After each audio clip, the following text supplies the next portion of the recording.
Hi folks, in the back of the ute with none other than Martin J. Williams. And you guys have seen a lot of Martin, and it's been a long time getting him in the back of the ute, but in actual fact, just over a year ago, it was Martin's idea, and he said, we were sort of discussing about Farming Revolution and which direction I should go and whether I should just forget it altogether and just go and get a 9 to 5 job and that sort of stuff. And Martin goes, we really need to have just good old discussions around the back of the ute, just everybody together. And so In the Back of the Ute was born, and I'm very grateful because it's been a bit of a hit, really. So thank you and welcome to the Back of the Ute. Thank you, Tamsin. I have been on a bit of a journey for the past week, and I've got another week to go, and Martin very kindly said that he would put me up for a week in between. So, I mean, if you don't know how big Australia is, it's pretty big. So the whole driving takes a long while. But we've been out on farm at a lot of what I would class as your farmers, even though they're very independent, but they're the guys that you like to chat to. So how did that sort of all come about? I've been down this biological farming route for a long time now, 20 years, and I've been putting together information over time, every which way. And I had some guys that I've talked to, and they would listen, and we'd have discussions about what was going on. And that was just from time to time sort of stuff. And with the seed grading business, I get out on farm seed grading, and when the machinery's up and going, it's doing its thing, and I got a bit of time where I'm not doing much. But and nowadays we've got good mobile phone reception everywhere we work pretty well, and so I had some time to kill, and I thought, well, I'll just start. I'll test I had a few ideas and theories and things I wanted to talk out. And I thought, well, I'll ring these guys and push the envelope and really have some good discussions about it. Anyway, they kept answering their phones. And we'd have chats for an hour or so, digging down on a particular subject or whatever. And so that's sort of, how my guys come to be my guys, is because they would answer the phone and they'd have a robust discussion. And a robust discussion is a whole lot more than just a chat. Yeah. Well, I've been witness to it because as I've been editing this, yesterday, because it was pouring with rain, because who would have thought in Nyngan we've got this sort of weather where, what did you say yesterday when you were looking outside the kitchen window? Oh, we can't really say that.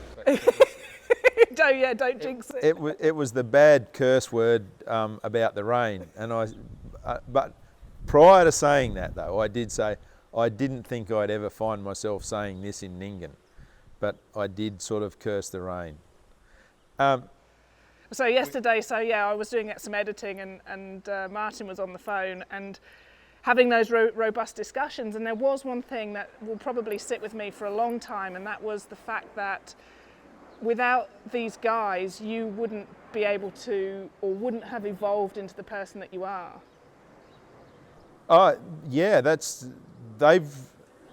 the guy running around looking at different stuff and getting some different ideas. But with that, it's only ideas.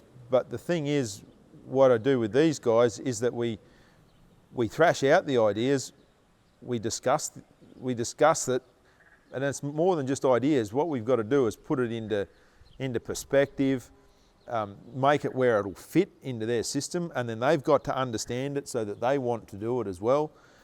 It's a fair bit that goes on, but then these guys get to, and after they've thought it through, is they, in a fashion, get to rolling it out on their farm. And then when they've rolled it out, then we get to look at it and discuss it more, react, review, revise with what's going on. And we're building systems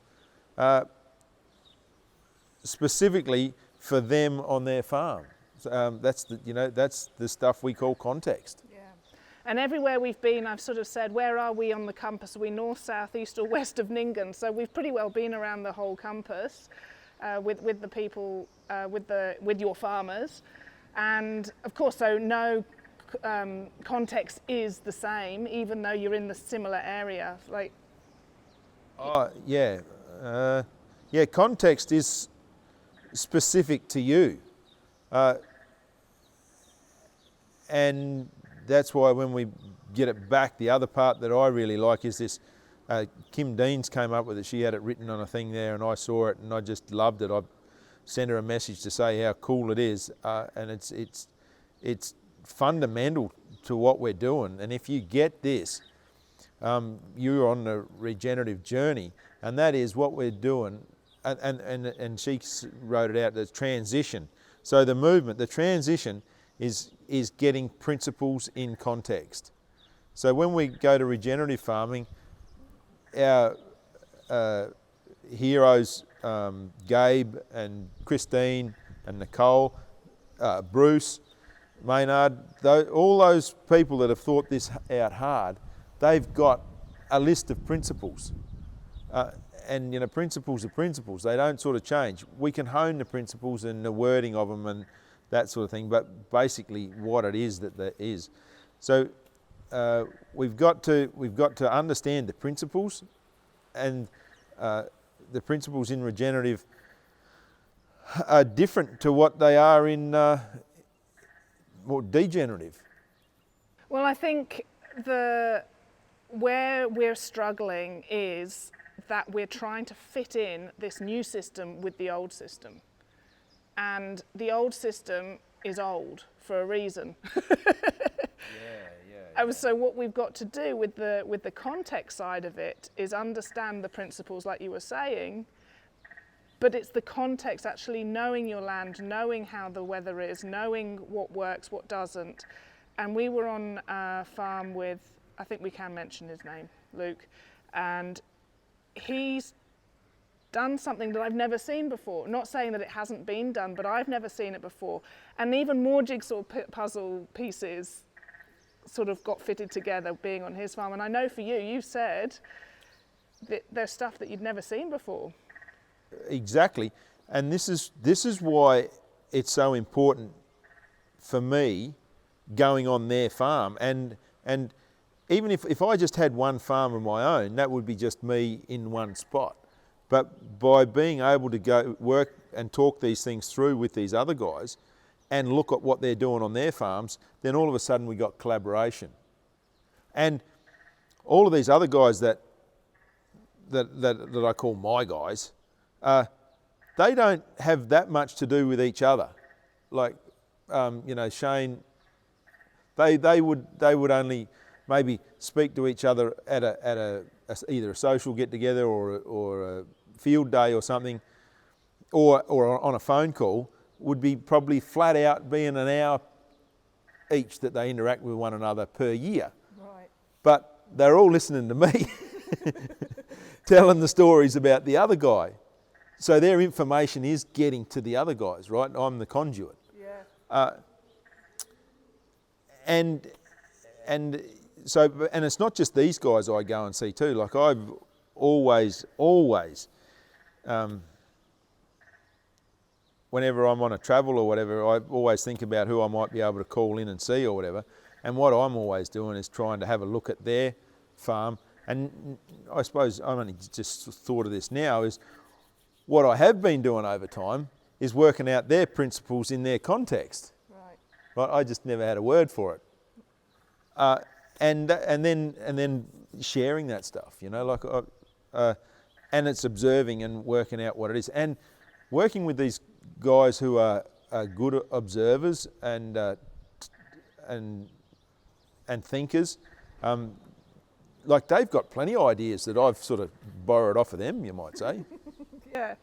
Well, I can vouch for the fact that you do like sort of popping in on people, because last year when we were on our way to Russell's for the first time, there was a cotton picker at the side of the road, and Martin pulled over in the ditch and went and did a pass up and back with him in his cotton picker, having a good old yarn about, well, it was regenerative farming at the end of the day, even though he was growing cotton. So I'd never ever, I'd only seen these round bale cotton pickers at a distance in a field sort of thing, Anyway, here's one right on the edge of the field, and we had a little bit of time to spare, so there was no skin off my nose to, I had to jump over some water, I think, to get across that ditch. But over there, oh mate, he was happy enough to pull up and did a couple of laps with him. Anyway, just how it turned out, he was driving the cotton picker. Oh, and he told me the numbers of the roundup that those guys had just unloaded the day before. You know, they'd unloaded a B double of roundup in one farmyard, one unloading. But anyway, he was working for those guys. He was on wages driving the cotton picker, but his little farm at home was a little one, and he'd done plenty of reading about regenerative. So even in that context, he knows about it. The regenerative side of it is actually spreading. The word is getting out there. Yeah, and this is why this in the back of the ute thing is so important, is because we've got to spread it through grassroots. Like anything that good that ever comes is built from the ground up, from the bottom up. You know, everybody wants it to do the filter down thing from the politicians or whatever. Oh, if we only got the politicians to understand regenerative farming, well then we could get it to happen. That's not how it happens. We've got to get the little everyday guys, and that's why we're doing these in the back of the ute discussions, is to share the journey of everyday guys who have, doesn't matter where their journey is, if they're in agriculture, where they're up to on their journey, and that there is this option of regenerative, and it's very, very exciting. Now then, you, Martin Williams, what have you got planned? And because we're sitting in the shed, and you've got a new piece of equipment, and I love machinery, so we're going to get stuck into that with another video. But if you can just sort of explain your little bit of journey with the whole grading side of things. Yeah, sure. So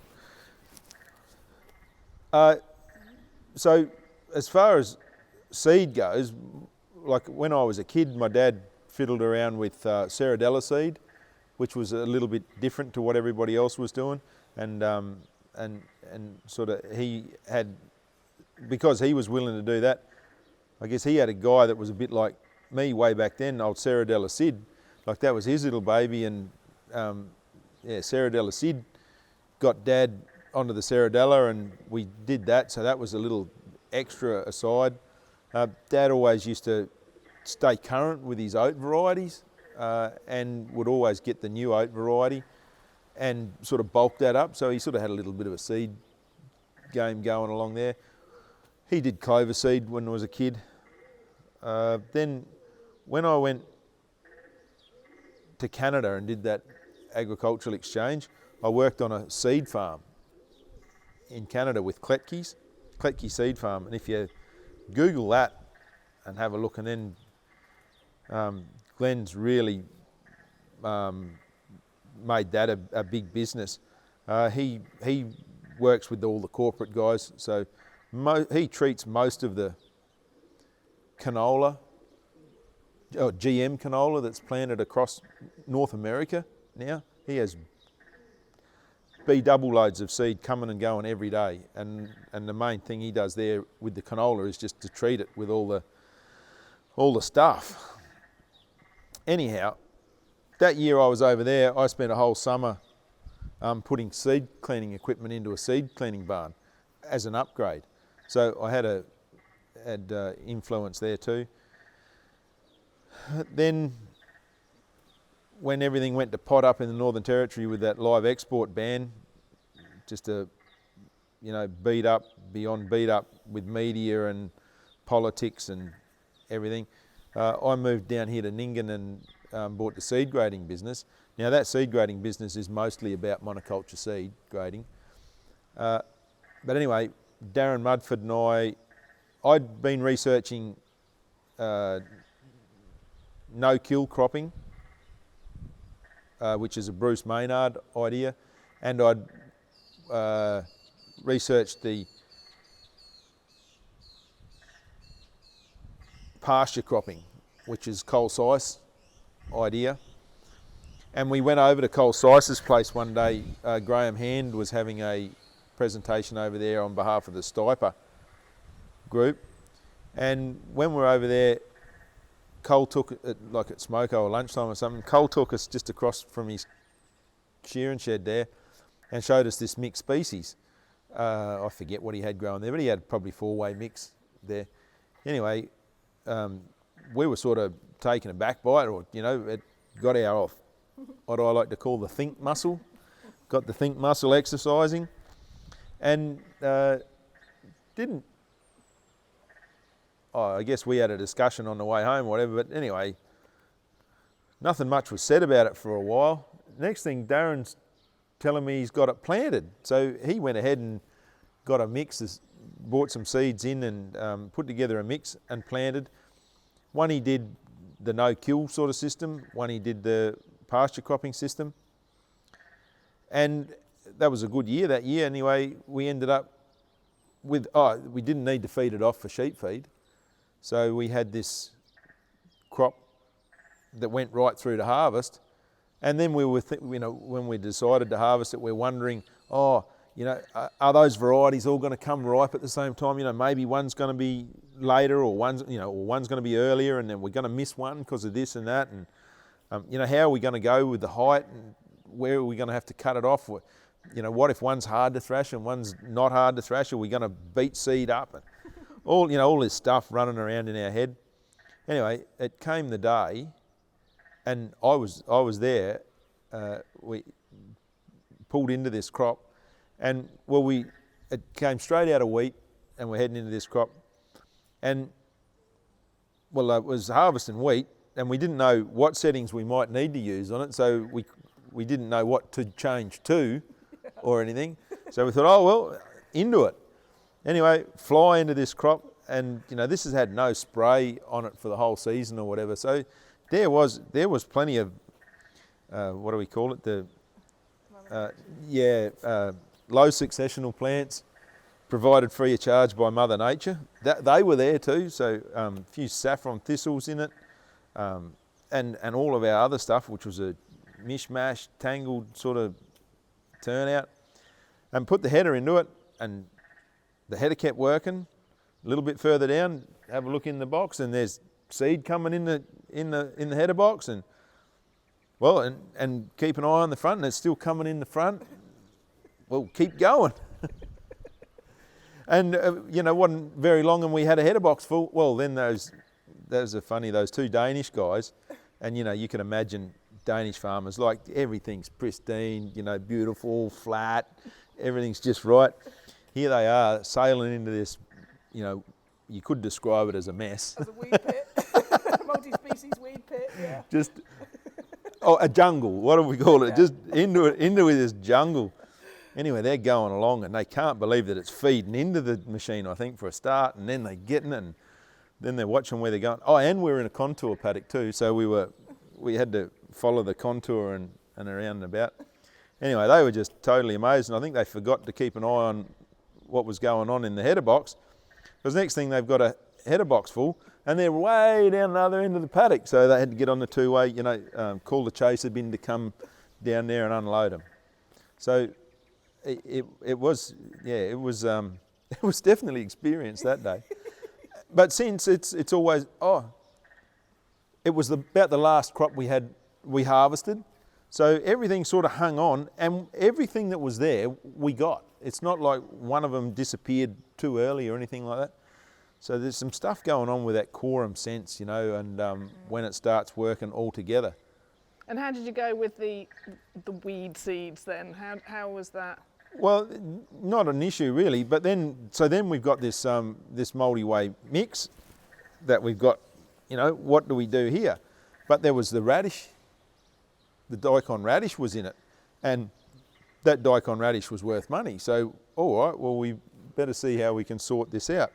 And so I've got some seed cleaning equipment, other than the mobile truck that I use for the monoculture grading. And, we just had to sort through it and work it out, put a system together how we're going to sort it out. So it goes through an aspirator machine that takes the light stuff off. Then we put it through a screener, and we take the big seeds off, so the lupins were coming off in our bigs. then we had it going down and screening a small, and then the mediums had our oats and wheat in it, which we then can run through an indent machine, and that divides that up. So then you've got 3 ways there, and then down the bottom, yeah, we had the smalls, and we kept that aside. Then we reran that again, and screened the smalls off of that again, and then through another indent machine. The radish, I'm pretty sure this is right, but it was about 2% of the crop. So we've graded 2% out of the crop, and then we've got it to a better than a 98% purity. And then financially, how does that fit in? Yeah, righto. So we graded the daikon radish off it. That was our main aim, was to take the daikon radish off. We did split some of the other stuff up. The lupin's got used next year as monoculture lupin seed, and then some of the other grain. I think the oats and the barley were still together, and that got fed to sheep as a mixed grain. Yeah, just as the grain component in the feedlot. So when we're talking about the dollars for it, we're just saying that other than daikon radish, the bulk grain that we had, we'll call it the same value as the bulk commodity wheat price. So we graded out of, so say we had that $45,000 worth of grain total, we graded $30,000 worth of radish out of that. And then Darren gives half the radish to me for doing the grading. So he still got $15,000 extra on top of his $45,000 of value of grain. So let me know if my maths is wrong, but that's a third, isn't it? A third extra, yeah, out of the same paddock. And that's just purely looking at the cost of the grain, because what did Darren then go on to do to make more? Yeah, so some of that grain that he kept on farm, somebody came to him and asked him to feedlot some sheep for them on farm. So he sold that grain at $300 a tonne, where I was only valuing that grain at $150 at harvest time, which it was in 2016. And so he doubled his money by feeding it on farm, and the farmer also paid him a per head per day rate to have his sheep on his farm. So at the end of the day, he did pretty well out of that mixed species paddock. And so that's where, for me, it gets so exciting, because the business opportunities, if you can just open up your mind and stop thinking linear, it's just explosive, and it does really work out financially as well. This is a little bit blunt, right? But if you want to get screwed, sell a bulk commodity ex-farm gate. Someone will be waiting there every time, and all they're going to do is work you over. So that's the thing that we've got to stop doing, getting screwed with a bulk commodity ex-farm gate. We've got to, any of the other guys that are doing stuff, that's how they make a difference to their bottom line, is by sorting out and working out their marketing themselves, not leaving it to somebody else to market. And the other thing that we were discussing as well was when you have that multi-species. See, I'm very pro keeping the multi-species as a multi-species and then selling it on. But what you were saying was that, well, once everybody's got these multi-species, who's going to actually buy it as multi-species? But there is a little avenue, because you mentioned the dairy farmers, for example. Well, one of my buddies over in Western Australia, Rob Hetherington, he has organised a deal with a dairy farmer. The dairy farmer appreciates what he's doing, and this is the whole thing about getting relational, right? Rob's doing his stuff out on his farm. He takes a lot of pride in keeping nutrition and that sort of thing right, getting his calcium up. He's big on that. But now he's doing these mixed species. Then he's got, so he's doing the chemistry thing, but now he's doing the biological thing too, and this with the plants and everything growing symbiotically, we just don't know where the limit is of the advantages that we get from that. You know, we're only early days into that sort of stuff when we're talking about rhizosphere and rhizosperm and all those sort of fancy words, you know, Christine Jones and Joel Williams and whoever else. But what Rob's got is, so this guy appreciates what Rob's doing, and he's not saying to him, oh, I want a mixture of this, and this. Is what they're saying is, we're going to grow faba beans and whatever the things that they're growing all together, and how they come in off the header, that's how we're going to deliver them to you, and that's how you need to be able to feed them. And yeah, they all understand all that. So, you know, here he's got a tight, used at one time, mate's happy with it. So, you know, there's no end. That's sort of a relationship that doesn't have to have an end if everybody stays focused and keep the collaboration and lines of communication, clear communication, get all that sort of stuff, you know, stay with the program there. Yeah, exactly. So just one last thing is, let's just move on to your new gravity table. What is it so why did you buy it? What was the main purpose behind that? Oh, righto. So with our seed cleaning equipment, every piece of machinery does a little bit different thing. It's like all the stuff that you have in the kitchen. You have a mix master for doing a particular thing. You have an oven for doing a particular thing. And it's, with our seed grading equipment, it all does a particular thing. So the gravity table, it works on specific gravity. So it can take, when there's not much differentiation between heavy and light per volume, it can split it up that way. So the immediate job I've got there is I want to take some light weed seeds off my daikon radish.